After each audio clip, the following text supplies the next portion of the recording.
बहुत समय की बात है। बारपाली नाम की एक रेलवे स्टेशन थी। उस स्टेशन में एक नौसिर वाली टूनी चुड़ैल रहती थी। जब भी रात होती तो वहाँ स्टेशन के पास घूमकर चाय बेचती थी। जब कोई पंछी या जानवर रात के समय स्टेशन के पास आते तो टूनी चुड़ैल उन्हें चाय देती, और जो भी पंछी चाय नहीं पीती उन्हें वो मार देती थी। और जो पंछी या जानवर चाय पीते थे उन्हें टूनी चुड़ैल उनके रास्ते जाने देती थी। इधर कालू कौवे अपनी माँ पुष्पा कल्वी के साथ घूमने गया था।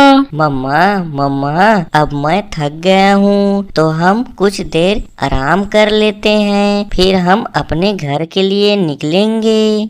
लो बेटा, हम अगर आराम करेंगे तो हमें बहुत लेट हो जाएगा और घर पहुँचने में आराम हो सकते हैं हमें, और हमारे घर के लिए रास्ते में सामान भी खरीदनी है, तो हम अभी आराम नहीं कर सकते हैं बेटा।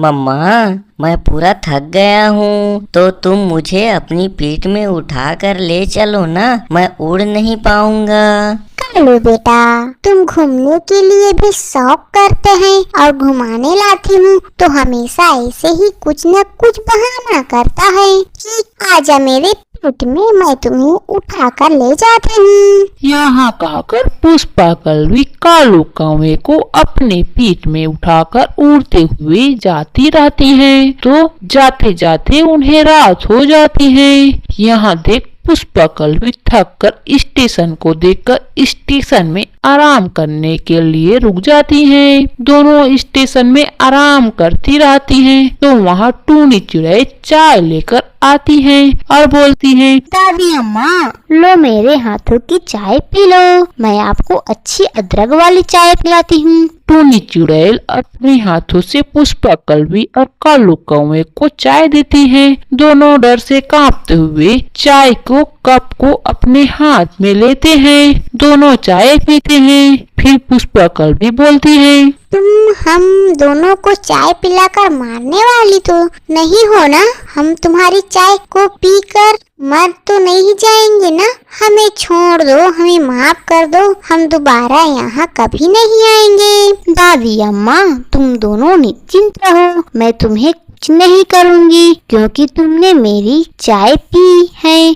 जो भी यहाँ आते हैं और मैं चाय देती हूँ, जो मेरी चाय पी लेते हैं उन्हें मैं घर जाने देती हूँ, और जो मेरे दिए हुए चाय को फेंक कर चले जाते हैं उन्हें मैं मार के खा जाती हूँ।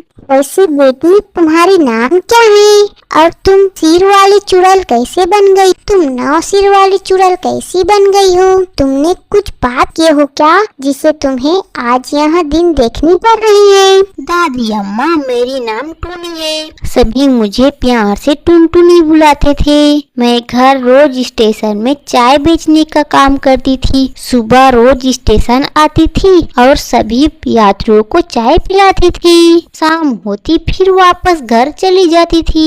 एक दिन जब मैं यात्रियों को चाय पिलाने के लिए आई, चाय पिलाते पिलाते रात हो गई। फिर जब मैं अपने घर के लिए निकल रही थी तो वहाँ कुछ लुटेरे आए और मेरी सारी पैसे लूटकर मेरी चाय की केतली को भी फेंककर मुझे तलवार से मारकर चले गए।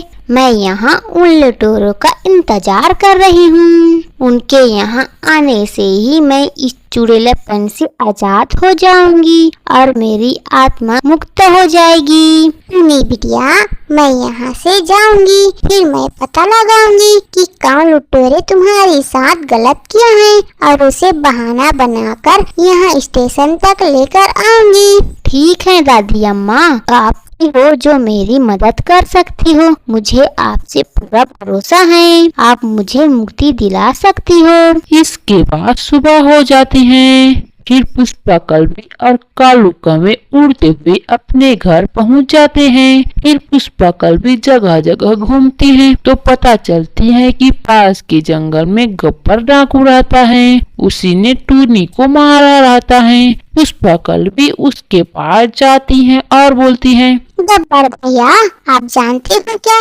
आज बरपाली स्टेशन में रात को 10 बजे कालू और उसके दोस्त बहुत सारे सोना और चांदी लेकर कोरबा शहर जाने वाले हैं। अगर तुम उन सोने और चांदी को लूट लोगी तो मुझे भी खबर देने का कुछ हिस्सा मिल जाएगी। क्या तुम सही बोल रही हो? अगर तुम्हारी ये बात गलत निकला तो तुम जान से जाओगी, और अगर सोना चांदी मिला तो कुछ हिस्सा तुम्हें भी देंगे। इसके बाद कालू और उसके साथी बरपाली स्टेशन के लिए निकल जाते हैं। स्टेशन पहुंचते रात हो जाती है। फिर कालू और उसके साथी कालू कौवे का इंतजार करने लगते हैं। फिर जैसे ही आधी रात होती है तो वहाँ चाय की केतली लेकर टूनी चुड़ैल आती है। सभी देखकर डर जाते हैं। यहाँ देख टूनी चुड़ैल सभी डाकुओं को चाय देती है और बोलती है, गब्बर डाकू, अब तुम आ ही गए। मुझे पहचाना? मैं टूनी चाय बेचने वाली जिसे तुमने अपनी तलवार से मार डाला था। अब तुम्हें कौन बचाएगी?